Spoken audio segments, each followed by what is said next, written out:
नमस्कार आप सभी को। एक बार चैनल को सब्सक्राइब और वीडियो को लाइक ज़रूर कर दीजिएगा ताकि आगे आने वाली वीडियोस आपको मिलती रहे।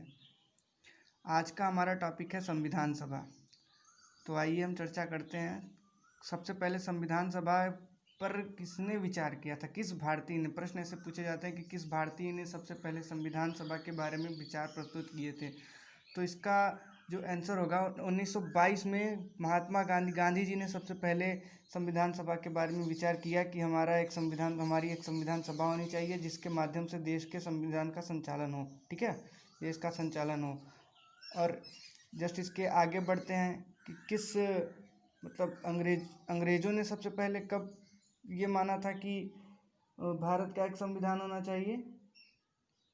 तो 1940 में, जिसे हम अगस्त प्रस्ताव के नाम से जानते हैं। ठीक है, अगस्त प्रस्ताव के नाम से जानते हैं। और अगस्त प्रस्ताव में ही सबसे पहले अंग्रेज़ों ने कहा था कि भारतीयों का एक संविधान होना चाहिए, लेकिन हमने इसे नहीं माना। उसका सबसे बड़ा कारण ये था कि अंग्रेज़ों ने कहा था कि इस प्रस्ताव के माध्यम से कि ज़्यादातर भारतीय होंगे।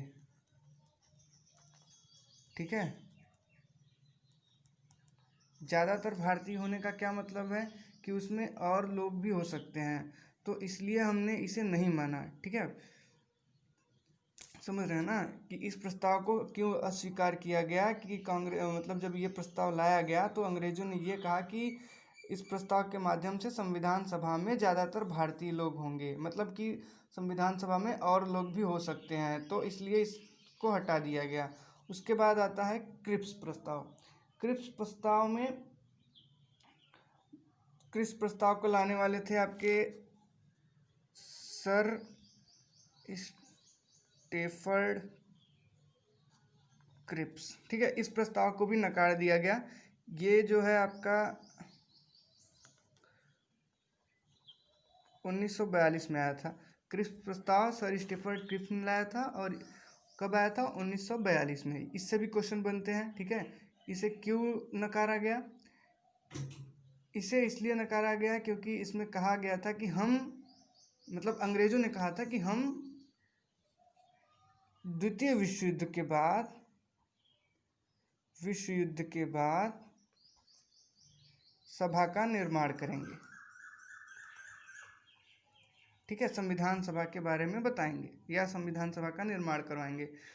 तो इसे भी नकार दिया गया। इसे इसलिए नकार दिया गया क्योंकि इसमें कहा गया भारतीयों द्वारा, कांग्रेस द्वारा, कि द्वितीय विश्व के बाद अभी क्यों नहीं करवा सकते, इसलिए इसे क्रिप्स प्रस्ताव को भी नकार दिया। तो क्रिप्स प्रस्ताव से जो क्वेश्चन बनते हैं कि इसको लाया कौन था, किसने था? सर स्टेफर्ड क्रिप्स ने। कब आया था? 1942।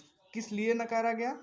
क्योंकि अंग्रेज़ों ने कहा था विश्व युद्ध के बाद हम आपकी संविधान सभा का निर्माण करवाएंगे, लेकिन इसे भारतीयों ने यह कहकर नकार दिया कि सभा का निर्माण अभी करवाइए, विश्व युद्ध के बाद क्यों। ठीक है, इतना डाउट मुझे जहाँ तक उम्मीद है आप लोगों को क्लियर हो गया होगा। आइए आगे बढ़ते हैं। संविधान सभा का गठन कैसे हुआ था? ठीक है, कैबिनेट मिशन आप सभी ने पढ़ा होगा क्या होता है। तो आइए कैबिनेट मिशन पर या संविधान सभा के गठन पर एक बार विचार कर लेते हैं। क्या था कैबिनेट मिशन? ठीक है, जुलाई 1946 में इसे लाया गया। ठीक है, इसमें 3 सदस्यों द्वारा इसे लाया गया था भारत में। नाम याद रखिएगा, ये 3 सदस्य आपके थे सर पैथिक लॉरेंस। ठीक, दूसरे आपके थे ये स्टेफर्ड क्रिप्स, जो क्रिप्स प्रस्ताव में भी थे। और तीसरे थे A.V. अलेक्जेंडर। ठीक है, कौन कौन से थे सदस्य? सर पैथिक लॉरेंस, जो इसके अध्यक्ष थे, क्रिप्स थे। ठीक है, A.V. अलेक्जेंडर। तो ध्यान दीजिएगा, इसमें यह कहा गया था कि भारत के विभाजन का विरोध कैबिनेट मिशन में किया गया था। ठीक है, बाद में हुआ, लेकिन ये जो योजना थी ये भारत के विभाजन का विरोध करती थी। इसमें क्या कहा गया था? इसमें ये कहा गया था कि जो आपके दूर संचार, टेलीग्राम वगैरह जैसे होते हैं, ठीक है। युद्ध नीति और इनके लिए अर्जित धन, ये जो मामले होंगे ये संघ के अधिकार क्षेत्र में होंगे और बाकी के मामले राज्य के अधिकार क्षेत्र में, ठीक है। दूरसंचार, युद्ध नीति और इनके लिए अर्जित किए गए धन, ये सब संघ के अधिकार क्षेत्र में आएंगे और बाकी जितने मामले होंगे वो सब राज्य के अधिकार क्षेत्र में आएंगे। ये किस मिशन में कहा गया था? कैबिनेट मिशन में। तो ये इससे भी क्वेश्चन बनता है स्टेट पीसीएस और यूपीएससी के एग्जामिनेशंस में, ठीक है। एसएससी भी ऐसे क्वेश्चन बनाता है, तो एक बार इसको अच्छे से पढ़ लीजिएगा और ध्यान दीजिएगा इस पर।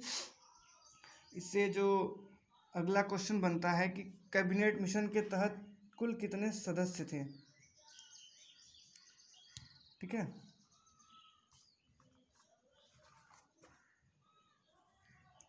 तो कैबिनेट मिशन के तहत जो योजना थी उसके तहत संविधान सभा में कितने सदस्य थे?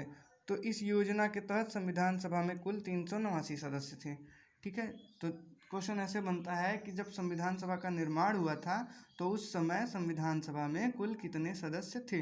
कुल टोटल सदस्य कितने थे? 389। 389 सदस्य कहाँ कहाँ से लिए गए थे इसको भी एक बार देख लीजिए, ठीक है। इसमें से जो आपके 292 सदस्य थे ये लिए गए थे ब्रिटिश इंडिया,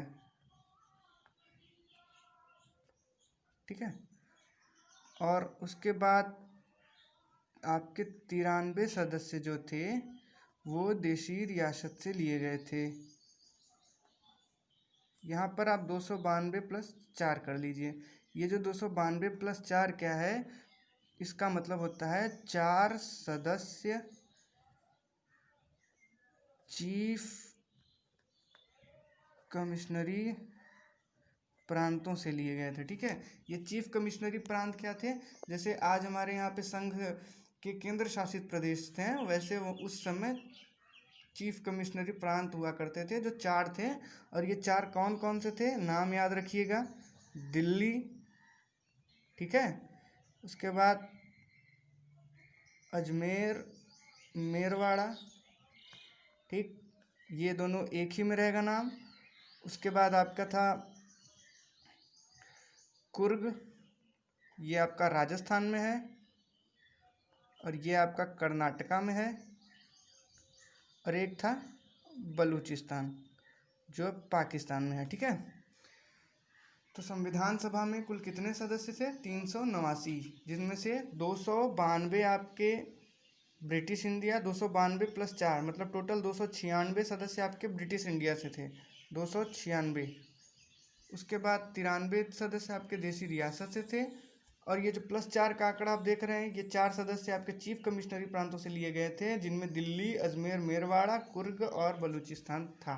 तो टोटल आपके 389 सदस्य बनते हैं। अब इसमें एक प्रश्न ऐसे बनता है कि ये जो 389 सदस्य थे, इन 389 सदस्यों का चुनाव कराया गया था या फिर ये मनोनीत किए गए थे? तो ध्यान दीजिएगा कि इन 389 सदस्यों में से ये जो 296 सदस्य आप देख रहे हैं जो ब्रिटिश इंडिया से लिए गए हैं, इनको निर्वाचित किया गया था। और ये जो 93 सदस्य आप देख रहे हैं जो देशी रियासत से लिए गए थे, इनको मनोनीत किया गया था, ठीक है। ये निर्वाचित हुए थे और ये मनोनीत किए गए थे, तो इसको आप ध्यान में रखिएगा। आगे बढ़ते हैं। यहाँ तक आपने देखा कि संविधान सभा में का जो प्रस्ताव कैबिनेट मिशन के माध्यम से लाया गया था, इसमें कैबिनेट मिशन में 3 सदस्य थे। सर पैथिक लॉरेंस जो इसके अध्यक्ष थे, और स्टीवर्ट क्रिप्स थे, एबी अलेक्जेंडर थे, ठीक है। उसके बाद कैबिनेट मिशन में जो योजनाएं दी गई थी उसके माध्यम से जो दूरसंचार, युद्ध नीति और इनके लिए जो धन की आवश्यकता पड़ेगी वो सब मामले संघ के अधिकार क्षेत्र में आएंगे, बाकी सब राज्य के अधिकार क्षेत्र में जाएंगे। उसके बाद सबसे महत्वपूर्ण प्रश्न यहाँ से बनता है कि संविधान सभा में कुल कितने सदस्य थे, तो 389। ठीक है, 389 में से 296 सदस्य ब्रिटिश भारत से लिए गए थे जो निर्वाचित किए गए थे, और 93 देशी रियासत से जिनको मनोनीत किया गया था। 4 सदस्य आपके चीफ कमिश्नरी प्रांत से थे जो दिल्ली, अजमेर, मेरवाड़ा, कुर्ग और बलूचिस्तान थे। तो यहाँ तक आपने देखा। आगे बढ़ते हैं। संविधान सभा की पहली बैठक, पहली बैठक कब हुई थी आपकी? 9 दिसंबर 1946। ठीक है, तो पहली बैठक से जुड़े हुए कुछ महत्वपूर्ण तथ्य जान लेते हैं। सबसे पहला महत्वपूर्ण तथ्य तो ये था कि मुस्लिम लीग ने बहिष्कार किया था इसका। ठीक है, मुस्लिम लीग ने पहली बैठक का जो 9 दिसंबर 1946 को हुई इसका बहिष्कार किया। क्यों? क्योंकि उन्होंने पाकिस्तान की मांग रखी थी। तो इस बहिष्कार को देखते हुए चर्चिल ने कहा था कि संविधान सभा की पहली बैठक एक ऐसी बैठक है जिस संविधान सभा की पहली बैठक को देख के ऐसा लग रहा है कि मानो विवाह में दुल्हन ही गायब हो। ठीक है, तो इन्होंने कहा था दुल्हन ही गायब हो। ये इनका तथ्य था कि संविधान सभा की पहली बैठक, क्योंकि ये मानते थे कि मुस्लिम लीग संविधान सभा की एक महत्वपूर्ण, या जो भारतीय संविधान में एक महत्वपूर्ण भूमिका निभाने वाली पार्टी है, कांग्रेस के बाद दूसरी सबसे बड़ी पार्टी थी। तो इसलिए चर्चिल ने ऐसा बयान दिया। तो मुस्लिम लीग ने बहिष्कार किया और 9 दिसंबर 1946 को कुल 207 सदस्यों ने भाग लिया। तो अब यहाँ से प्रश्न ये बनता है कि टोटल कितने सदस्य थे, और ऐसे क्वेश्चन यूपीएससी और स्टेट पीसीएस में पूछे भी जाते हैं कि टोटल 389 सदस्य थे। तो ये 207 का आंकड़ा कहाँ से आया, तो इसको भी आप लोग क्लियर कर लीजिए कि 207 कैसे आया। सबसे पहले तो मुस्लिम लीग ने इसका बहिष्कार किया था। तो टोटल मुस्लिम लीग के जो 73 सदस्य थे उन्होंने इसका बहिष्कार किया था। ठीक है, तो आपने बोला चलो ठीक है 73 ने बहिष्कार किया तो टोटल आने चाहिए आपके 222, लेकिन यहाँ पे आ रहा है आपका 207 ही आ रहा है। तो बाकी कहाँ गए? तो मुस्लिम लीग के साथ साथ जो 93 देशी रियासत के सदस्य थे उन्होंने अभी तक ये नहीं तय किया था कि हम किस ओर जाएंगे, भारत में जाएंगे या पाकिस्तान में। तो इसलिए उन्होंने ये डिसाइड नहीं कर पाए थे, और इसीलिए उन्होंने अपने सदस्यों को अभी तक मनोनीत भी नहीं कर पाए थे, जो कि एक बहुत बड़ा आंकड़ा यहाँ पहली बैठक में आने से वंचित रह गया, जिसके कारण यहाँ पर 207 सदस्य ही उपस्थित हुए। इससे सबसे बहुत ही बढ़िया प्रश्न एक बनता है कि डॉक्टर सच्चिदानंद सिन्हा, नाम आप लोगों ने सुना होगा और नहीं सुना है तो सुन लीजिए। डॉक्टर सच्चिदानंद सिन्हा को संविधान सभा का अस्थाई अध्यक्ष, ठीक है, डॉक्टर सच्चिदानंद सिन्हा को संविधान सभा का अस्थाई अध्यक्ष चुना गया। पहली बैठक में ये सच्चिदानंद सिन्हा जो थे पहली बैठक के अस्थाई अध्यक्ष थे। क्यों इन्हें अस्थाई अध्यक्ष बनाया गया था? क्योंकि ये संविधान सभा के सबसे बुजुर्ग व्यक्ति थे। ठीक है, क्वेश्चन ऐसे पूछ सकता है कि संविधान सभा ने सच्चिदानंद सिन्हा को क्यों अध्यक्ष बनाया, मतलब तो ऐसे पूछ सकता है कि ये सबसे ज़्यादा वोट पाने वाले थे, या इन्हें सदस्यों ने चुना था, या फिर ये हो सकता है कि ये सबसे बुजुर्ग व्यक्ति थे। तो आपका ऑप्शन सी सही होगा कि ये संविधान सभा के सबसे बुजुर्ग व्यक्ति थे, इसलिए इन्हें पहली बैठक का अस्थायी अध्यक्ष चुना गया। ठीक है, एक और क्वेश्चन बन सकता है यहाँ से कि ये जो 207 सदस्य थे इनमें महिलाएं कितनी थी? तो ये भी आप क्लियर कर लीजिए कि इन 207 में से 9 सदस्य आपकी महिला सदस्य थी। ठीक है, इतने क्वेश्चन आपके बनते हैं पहली बैठक से। सबसे पहले पहली बैठक हुआ कब था? 9 दिसंबर 1946 को मुस्लिम लीग ने इसका बहिष्कार किया था। टोटल 207 सदस्यों ने इसमें भाग लिया। डॉक्टर सच्चिदानंद सिन्हा को अस्थायी अध्यक्ष बनाया गया। 207 में से 9 सदस्य महिलाएं थी। उसके बाद इस बैठक को देखते हुए चर्चिल ने ये बयान दिया था कि संविधान सभा की बैठक को देखते हुए ऐसा लग रहा है कि जैसे किसी विवाह से उसकी दुल्हन ही गायब हो। ठीक है, और इतने आंकड़े आपके, इतने क्वेश्चन पहली बैठक से बन सकते हैं, इससे बाहर कहीं से भी नहीं आएगा। इतना आप कंप्लीट कर लीजिए। दावे के साथ कह सकता हूँ कि ये आप कोई भी अगर एग्ज़ाम देने जाएंगे तो ये आपका यहीं से क्वेश्चन बनेगा, इससे आउट कहीं नहीं रहेगा। आइए अगली बैठक पर चलते हैं, संविधान सभा की दूसरी बैठक। इस बैठक से जुड़ी महत्वपूर्ण सबसे पहले दूसरी बैठक हुई थी आपकी 11 दिसंबर ऑफ 1946। इसमें किया क्या गया था, डॉक्टर राजेंद्र प्रसाद को स्थायी अध्यक्ष बनाया गया था। तो ये आपको याद रखना है कि संविधान सभा के किस बैठक, ऐसा क्वेश्चन पूछ सकता है किस बैठक में राजेंद्र प्रसाद को अस्थायी अध्यक्ष बनाया गया, तो वो दूसरी बैठक थी। या फिर दूसरी बैठक कब हुई, 11 दिसंबर 1946। या फिर ये भी क्वेश्चन पूछ सकता है कि राजेंद्र प्रसाद स्थायी अध्यक्ष कब बने थे, तो इसका आंसर होगा ये। तो इसमें बहुत ज़्यादा कुछ नहीं था, इसमें दूसरी बैठक में बस इतने ही मटेरियल थे। अब आते हैं आपका अगली बैठक पर, जो कि थी 13 दिसंबर 1946, 13 दिसंबर 1946। 13 दिसंबर 1946 को पंडित जवाहरलाल नेहरू ने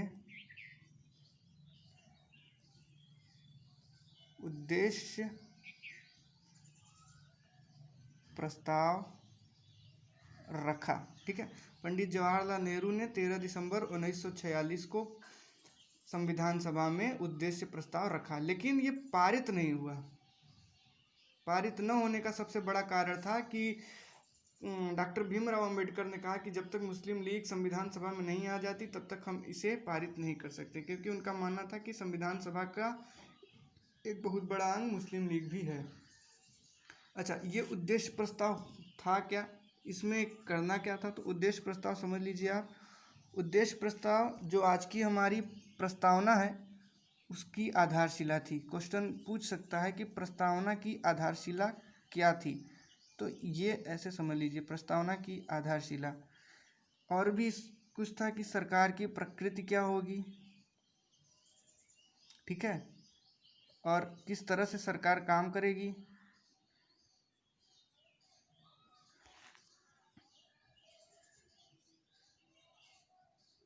तो ये सब चीज़ें थी।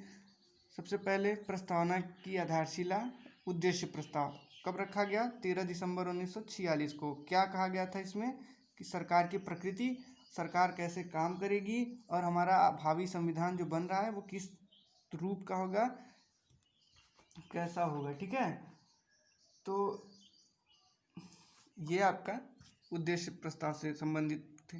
अब उद्देश्य प्रस्ताव मैंने कहा इस समय पारित नहीं हुआ, रखा गया था। तो पारित कब हुआ, 22 जनवरी 1947। 22 जनवरी 1947 को इसे पारित किया गया। ठीक है, तो इतने आपके क्वेश्चन इस बैठक से बनते हैं, जो 13 दिसंबर 1946। इससे ज़्यादा बाहर से कहीं भी नहीं आएगा, इतना आप जान लीजिए। 13 दिसंबर 1946 को पंडित जवाहरलाल नेहरू ने संविधान सभा में उद्देश्य प्रस्ताव रखा, जो पारित नहीं हुआ। पारित क्यों नहीं हुआ, क्योंकि भीमराव अंबेडकर ने कहा कि जब तक मुस्लिम लीग नहीं आ जाती तब तक हम इसे पारित नहीं कर सकते। प्रस्तावना की आधारशिला, मतलब उद्देश्य प्रस्ताव का को लाने का मकसद क्या था, किस इसमें यह बताया गया था कि सरकार की जो प्रकृति होगी और सरकार कैसे काम करेगी, और हमारा जो भावी संविधान है वो किस रूप का होगा, ये उद्देश्य प्रस्ताव में बताया गया था। ठीक है, और जो क्वेश्चन बनता है वो है प्रस्तावना की आधारशिला क्या है, उद्देश्य प्रस्तावना। ठीक है, इसे पारित कब किया गया, 22 जनवरी 1947। उम्मीद है आप लोगों को इतना समझ में आया होगा। अब आगे बढ़ते हैं प्रारूप समिति की ओर। जैसा आप लोगों ने पढ़ा होगा प्रारूप समिति के बारे में, डॉक्टर भीमराव अंबेडकर इसके अध्यक्ष थे। डॉक्टर अंबेडकर इसके अध्यक्ष थे। ठीक है, प्रारूप समिति के अध्यक्ष थे। तो प्रारूप समिति था क्या, सबसे बढ़िया प्रश्न बनता है कि प्रारूप समिति क्या था। तो प्रारूप समिति जो थी वो बी एन राव द्वारा एक प्रारूप तैयार किया गया था जिस पे कार्य करने वाली समिति को प्रारूप समिति कहते हैं। ठीक है, बी.एन. राव द्वारा एक प्रारूप संविधान का एक प्रारूप किया गया था और जिस पे कार्य करने वाली समिति को प्रारूप समिति कहा जाता है। प्रारूप समिति के अध्यक्ष डॉक्टर अंबेडकर थे और इसमें कुल 7 सदस्य थे। ठीक है, टोटल 7 मेंबर थे।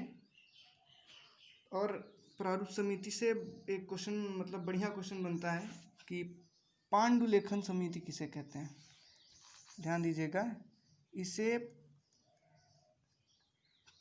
पांडुलेखन समिति भी कहते हैं, ये याद रखिएगा। नाम बदल के भी क्वेश्चन पूछ सकता है कि पांडुलेखन समिति किसे कहते हैं। तो पांडुलेखन समिति आपका कौन सा था, प्रारूप समिति को ही पांडुलेखन समिति कहते हैं। अब एक क्वेश्चन ये भी बनता है कि मतलब पांडुलेखन समिति या प्रारूप समिति में कांग्रेस के कुल कितने सदस्य थे। तो ध्यान दीजिएगा, कांग्रेस के एकमात्र सदस्य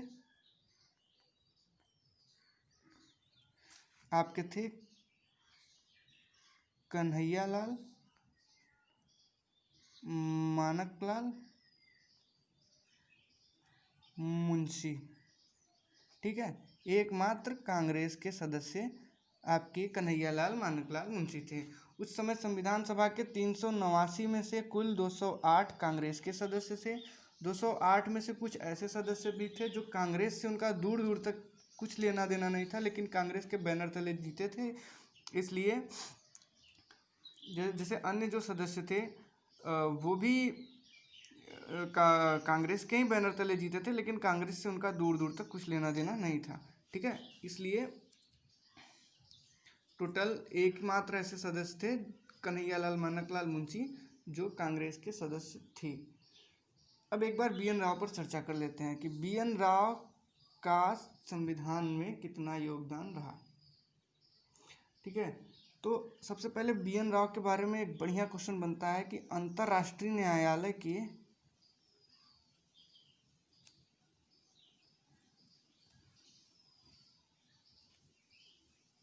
पहले भारतीय मूल के न्यायाधीश थे ये।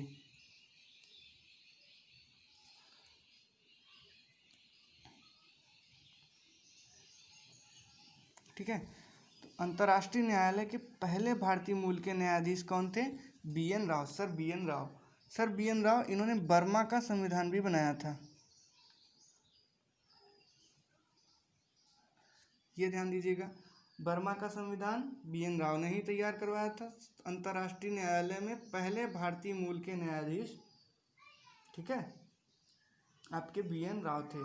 बी.एन. राव कौन थे, बी.एन. राव संवैधानिक भारतीय संविधान सभा के संवैधानिक सलाहकार थे।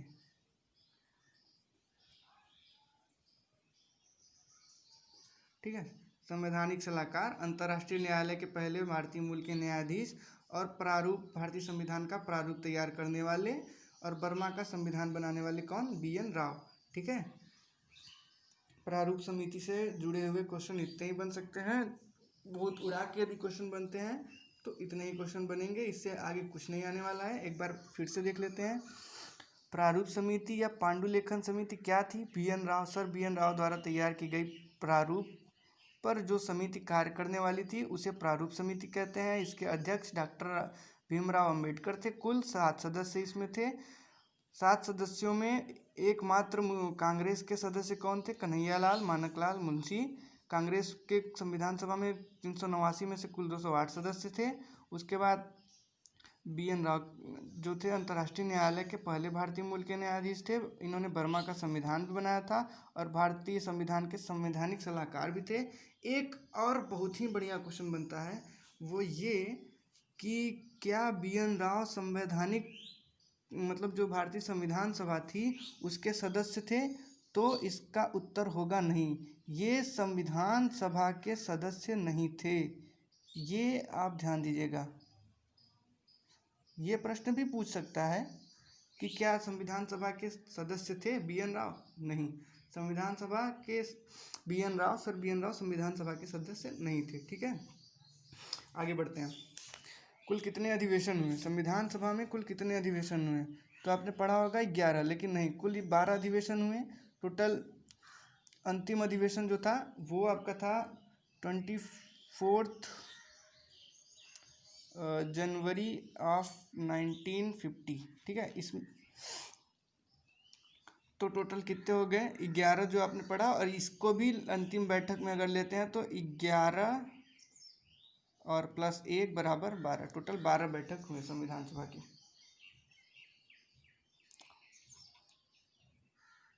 ठीक है, एक और मतलब बढ़िया क्वेश्चन ऐसे बन सकता है कि संविधान सभा में कुल महिलाएं, ऐसे ही स्कूल अधिवेशन से नहीं, एक क्वेश्चन ऐसे बन सकता है कि संविधान सभा में महिलाएं कितनी थी, तो सभा में कुल 15 महिलाएं थी।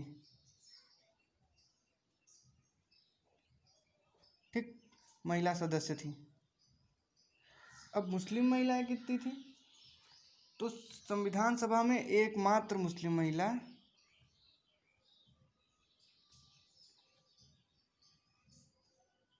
जो आपकी थी वो थी बेगम अयाग रसूल। ठीक है, नाम याद रखिएगा, नाम आप जरूर याद रखिएगा। क्वेश्चन बन सकता है कि कौन थी बेगम अयाग रसूल। ठीक है, संविधान सभा की एकमात्र मुस्लिम महिला बेगम अयाग रसूल। यहाँ पे अगर न दिख रहा हो तो मैं नाम बोल दे रहा हूँ, बेगम अयाग रसूल संविधान सभा की एकमात्र मुस्लिम महिला सदस्य थी। ठीक है, आगे बढ़ते हैं। कुल अधिवेशन कितने हुए 12, टोटल 11 + 1 11 हुए थे। 24 जनवरी 1950 को भी बैठक हुई थी अंतिम, तो उसे भी गिनकर कुल टोटल 12 अधिवेशन हुए। आगे बढ़ते हैं। 26 नवंबर 1949 क्या हुआ था 26 नवंबर 1949 को? 26 नवंबर 1949 को संविधान सभा ने संविधान के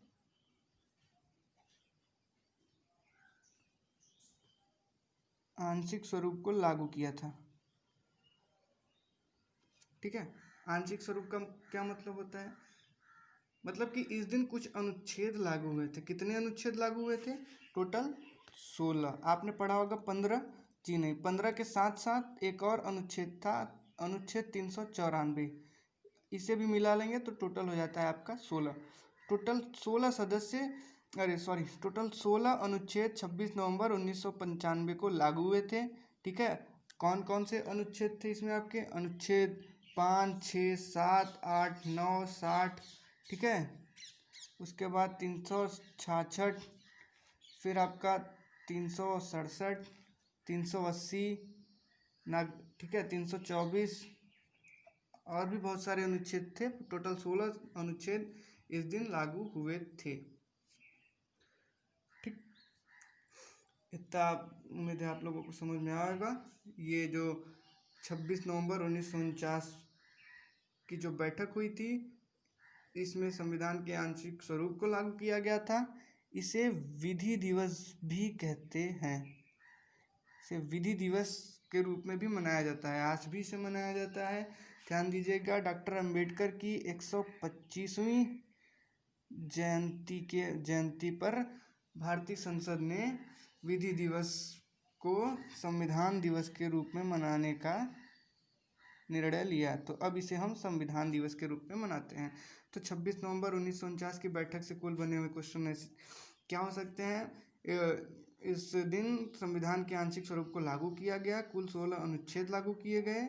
ठीक है, जिसमें 394, 5, 6, 7, 8 और अनुच्छेद 60 था, अनुच्छेद 366, 67, 380 और 324 इत्यादि अनुच्छेद लागू किए गए।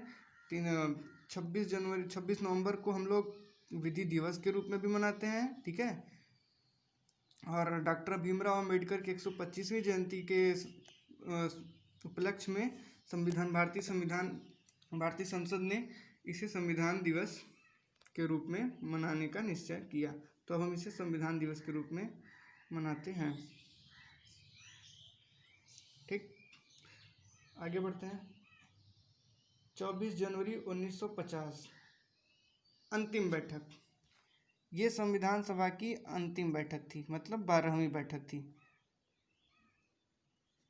इस दिन क्या क्या हुआ? टोटल 284 सदस्यों ने भाग लिया। ठीक है, सदस्यों ने भाग नहीं लिया, हस्ताक्षर किए। कितने? 284 ने। थे कितने टोटल? 294। किए कितने? 284 ने। ठीक है, 10 सदस्य नहीं थे। उसके बाद सबसे पहले संविधान सभा, मतलब सबसे पहले जो हमारा संविधान बनकर तैयार हुआ, तो सबसे पहले किसने उस पर हस्ताक्षर किया? तो वो थे जवाहरलाल नेहरू।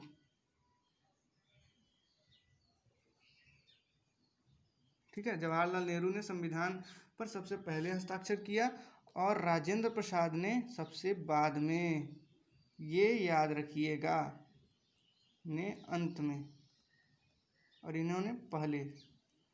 जवाहरलाल नेहरू ने सबसे पहले और राजेंद्र प्रसाद ने सबसे अंत में संविधान पर हस्ताक्षर किए। इसी बैठक के माध्यम से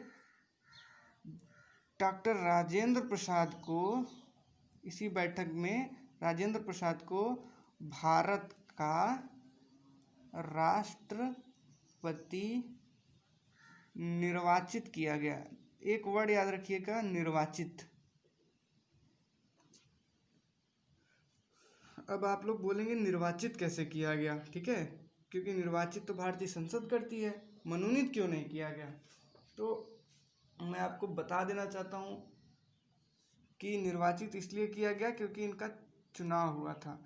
संविधान सभा में जब संविधान सभा ने बोला कि आप अपने अपने नाम दीजिए, जो राष्ट्रपति के लिए अपना नाम देना चाहते हैं वो दे सकते हैं, तो केवल राजेंद्र प्रसाद ने ही, डॉक्टर राजेंद्र प्रसाद का ही नाम आगे आया था। इसलिए संविधान सभा ने ये कहा कि हमने राजेंद्र प्रसाद को निर्वाचित किया है, ना कि मनोनीत। ठीक है, अब निर्वाचित कैसे करते हैं तो समझ लेते हैं, इसको भी थोड़ा सा और बचाएं। तो सबसे पहले हम जान लेते हैं कि जो निर्वाचन की प्रक्रिया थी वो क्या थी। जो संविधान सभा थी हमारी, संविधान सभा ने ही संविधान का निर्माण किया और संविधान सभा ने ही राष्ट्रपति का चुनाव भी किया। तो कैसे? संविधान सभा संविधान निर्माण का भी कार्य करती थी और अंतरिम संसद का भी कार्य करती थी। तो इसी अंतरिम संसद ने राष्ट्रपति का निर्वाचन भी किया। इतना आप लोगों को समझ में आ गया होगा।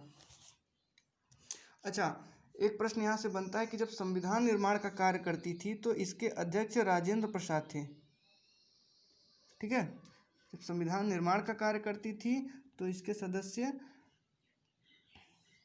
राजेंद्र प्रसाद, लेकिन जब संसद के रूप में कार्य करती थी तो इसके अध्यक्ष जो थे जी.वी. प्रावलकर। ठीक है, जी.वी. प्रावलकर जब संसद के रूप में कार्य करती थी तो इसके जो अध्यक्ष थे वो जी.वी. प्रावलकर थे। प्रश्न पूछ सकता है, बहुत ही बढ़िया प्रश्न है। अब हम बात करते हैं कि भारत जो अनुच्छेद 393 था, क्या है ये? अनुच्छेद 393 में ये कहा गया है कि जो भारत का शीर्षक होगा, भारतीय संविधान का जो शीर्षक होगा वो होगा भारत का संविधान। ठीक है, शीर्षक याद रखिएगा आप। ये भी क्वेश्चन पूछ सकता है, भारत का संविधान। अनुच्छेद 393 में ये कहा गया है कि जो भारतीय संविधान का शीर्षक होगा वो क्या होगा? भारत का संविधान। ठीक है, आगे बढ़ते हैं। अब कुछ महत्वपूर्ण टिप्पणियां भी देख लेते हैं कि किसने संविधान के बारे में, जो भारतीय संविधान अब बनकर तैयार हो गया, जब 1950 26 जनवरी 1950 को लागू भी हो गया, तब लोगों की क्या टिप्पणियां आई। ठीक है, तो आपने नाम सुना होगा लॉर्ड साइमन। ठीक है, लॉर्ड साइमन। लॉर्ड साइमन का नाम आपने सुना होगा जब गोलमेज सम्मेलन के समय आपने नाम सुना होगा इनका, लॉर्ड साइमन का। तो इन्होंने कहा कि जो संविधान सभा है वो हिंदुओं की सभा है, लॉर्ड साइमन। लेकिन ये बिल्कुल भी गलत था, क्योंकि भारत में, तत्कालीन भारत में हिंदुओं की संख्या बहुत अधिक थी, इसलिए ऐसा होना जायज़ था। तो इसलिए ये टिप्पणी तथाकथित गलत, मतलब उतनी सही नहीं है। और उसके बाद एक जाति की संस्था, एक जाति की संस्था किसने कहा था? चर्चिल ने इसे एक जाति की संस्था कहा था। चर्चिल ने ही संविधान सभा के बारे में कहा था, जब मुस्लिम लीग ने इसका बहिष्कार किया तो चर्चिल ने यह भी कहा था कि संविधान सभा के रूप को देखकर ऐसा लग रहा है जैसे मानो कि किसी विवाह से उसकी दुल्हन ही गायब हो। तो ये चर्चिल ने ही कहा था, ठीक है। उसके बाद अगले हमारे संविधान सभा का मतलब कांग्रेस, ये ऑस्टिन ने कहा था आपका। क्यों ऑस्टिन ने ऐसा क्यों कहा था ये भी जान लीजिए। संविधान सभा में कुल 389 सदस्य थे और इन 389 सदस्यों में से 208 आपके कांग्रेस थे, तो इसलिए ऑस्टिन ने कहा था कि संविधान सभा का मतलब कांग्रेस, ठीक है। अगला और सबसे महत्वपूर्ण टिप्पणी यह है कि संप्रभु न होना, संविधान सभा का संप्रभु न होना, लेकिन ये टिप्पणी बहुत सही नहीं है, ठीक है। इसका रीज़न यह है कि संप्रभु न होना क्यों, क्योंकि इसका निर्वाचन जनता ने नहीं किया था, जनता द्वारा निर्वाचन न होना।